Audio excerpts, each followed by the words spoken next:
Good morning to everyone, and first of all, I would like to thank you to attend to our presentation. Auto industry is in profound change. What is going on? Connectivity and later autonomous technology will allow the car become a platform for drivers and passengers. Passengers will be able to use time in transit to consume novel forms of media and services.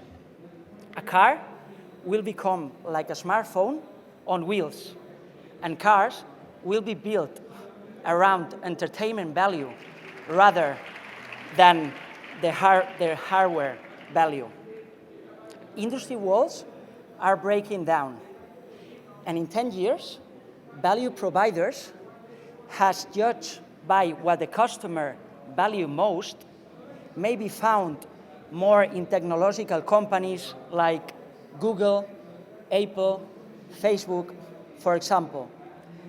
Car building is becoming a commodity business. Value add comes more from customer experience, connectivity, and mobility possibilities. In some way, all the digital services that the different automakers develop in some way will likely require the collaboration of non-traditional players.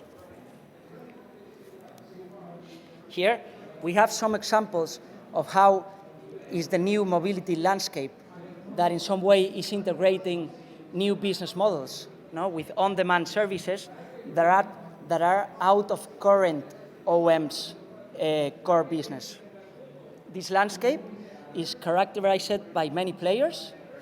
There are being new partnerships between companies, and we have new models. Customers, in some way, are expecting intuitive services, and there are many players in the market that are investing significantly in order to deliver a killer, seamless proposition and user experience. We have some examples of drive services like car sharing, bike sharing, be-driven services, and app-based services. What are the implications of the mobility on demand? We can expect a reduction on car ownership. There are some studies saying that one shared vehicle will replace up to 10 privately owned vehicles. There are studies also that say that one Uber vehicle will replace up to 4 privately owned vehicles. Value creation will be more on the platform rather than the asset. Just to give you an example, Uber is valued at $50 billion. $50 billion. That's more than Ford, Avis, and Hertz combined together. And also, there will be a change in the value chain, where players will move towards to be a mobility service providers, OEMs, leasing, rentals, suppliers, cities, public administrations, tech companies, in some way will converge to deliver a unique mobility service proposition. How are all these trends going to impact in OEM's current revenue pool? Basically, OEM's revenues will diversify towards new mobility services and data-driven services. We can expect an increase in vehicle sales, but at a lower rate has the rise of new mobility services. We can also expect an increase on sales of shared vehicles, as they will have to be replaced more often due to higher utilization. And at the end, all these OEMs will have recurring revenues from all these new services, shared mobility and data connectivity services. I would like to give you as an example an analogy with the cinema business, for example. Currently, cinema business make their higher margins from the sales of popcorn and drinks rather than the movie itself. So in some way, all the digital services around the vehicle will become the main revenue stream.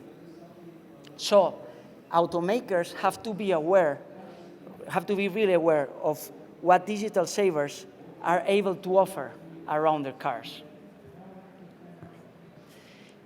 Automotive manufacturers are quickly responding, of course, strategically, to build a strong position in this mobility service market.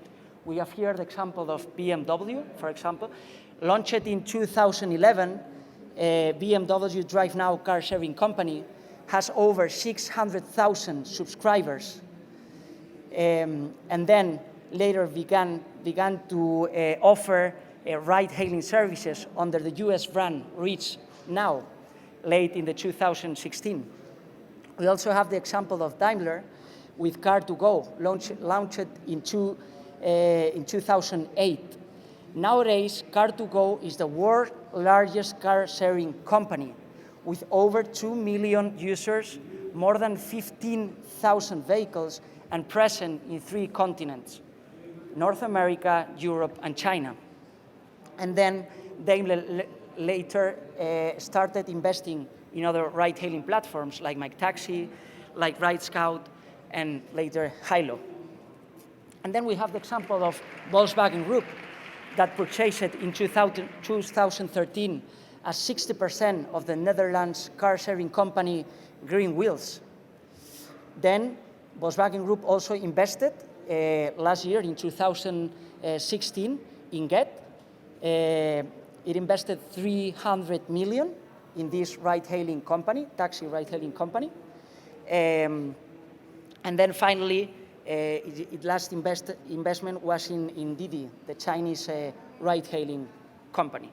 As you can see, there are different types of approaches from OEMs to these different services. We have investments, we have acquisitions, we have partnerships, and finally we have the development of a known brand. How these OEMs are reorganizing themselves to approach the new mobility markets. They are basically creating new subsidiaries or creating new brands. Here, I would like to show you some examples. The case of Ford, that created its own subsidiary, Ford Smart Mobility, to design, create, develop, launch, and invest in new mobility services.